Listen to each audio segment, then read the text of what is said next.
أعوذ بالله من الشيطان الرجيم.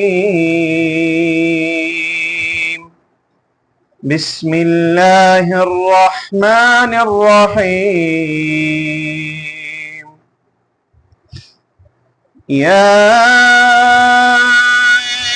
أيها الذين آمنوا لا تلهكم أموالكم ولا أولادكم عن ذكر الله ومن يفعل ذلك فأولئك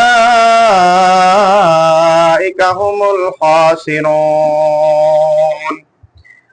وأنفقوا مما رزقناكم من قبل أن يأتي أحدكم الموت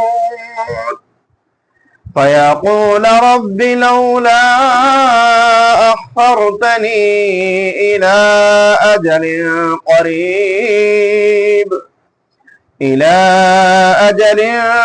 قريب فأصدق وأكن من الصالحين ولن يؤخر الله نفسا إذا جاء أجلها والله خبير بما تعملون. صدق الله العظيم.